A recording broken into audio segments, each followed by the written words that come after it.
morning. Good morning. I bring you greetings on behalf of the United Church of Christ, the national office, and it is my honor to be here.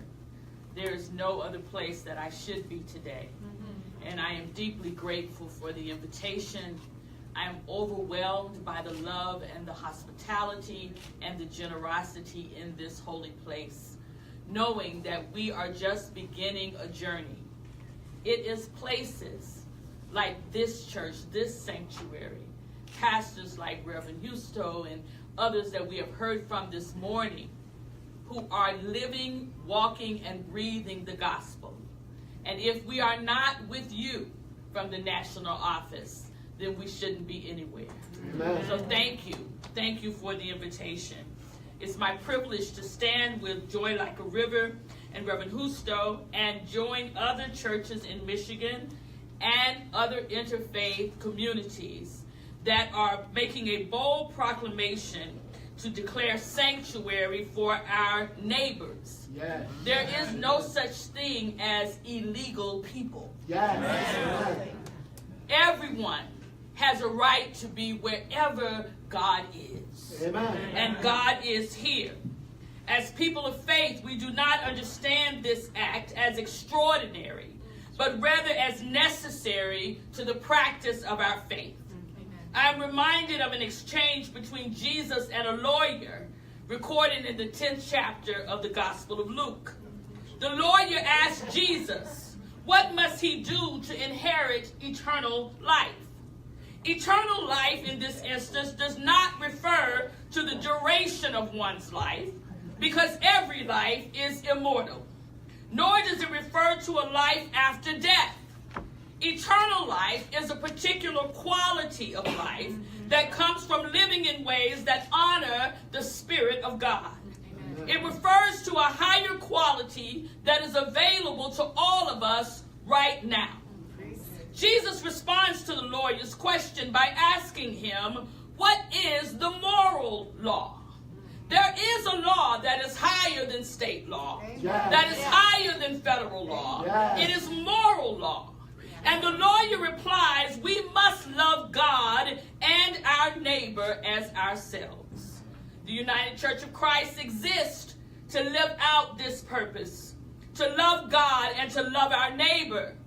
There is never much debate about what it means to love God, although perhaps there should be. However, just as with the lawyer and Jesus that day, we often disagree concerning who is our neighbor. So Jesus defines neighbor with an illustration. A man is traveling from Jericho to Jerusalem. We are not given a reason for his journey because it does not matter why he is on this journey or where he is going. We are not given a name or an ethnicity of this traveler because neither he nor where he comes from matters to the story. All we know is the man is traveling and he is robbed in Jericho. We are not even told what is stolen from this man.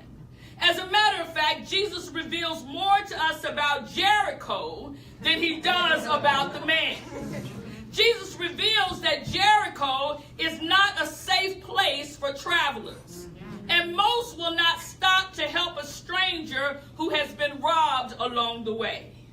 Perhaps this stranger was robbed of material possessions, but there is so much more that is lost. He is robbed of his agency. He is robbed of his humanity. He is robbed of his ability to care for himself or his family. And it becomes clear that this man will need the help of others if he is to be restored. Everyone does not stop. Everyone will not get involved. Everyone will not risk being attacked themselves. But someone does. Because this man is hurting. And this man is our neighbor. Someone recognizes the problem is not with the neighbor. The problem is with Jericho. The problem is that Jericho is a place where robbery has become commonplace. The problem is that Jericho has become a place where it is acceptable to abandon those in need. The problem is with Jericho, where fear is more prevalent than faith and excuses are more prevalent than solutions, Jericho has become a dangerous place for our neighbor. Yet, someone recognizes the problem is not with our neighbor. The problem is with Jericho. So someone, a Samaritan, refuses to ignore the one in need. Someone, a Samaritan, shows compassion. Someone, a Samaritan, addresses the need of the one who has been robbed. Yes. The lawyer asked Jesus, "Who is my neighbor?"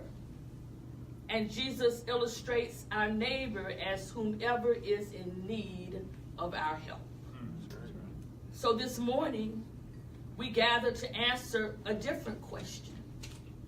Not just who is our neighbor, but where is the end that our neighbor can be taken to? Where can those who find themselves in danger go for refuge? Where can safety be found in our Jericho of today? We are here this morning to let our neighbors know there is an end. Joy like a river, not joy like a wall. Joy like a river is a place of safety, a place of care, a place filled with people who refuse to let others be alone. Joy like a river, UCC, is an inn. And Reverend Husto and the members and friends who are here will continue to take our neighbors in.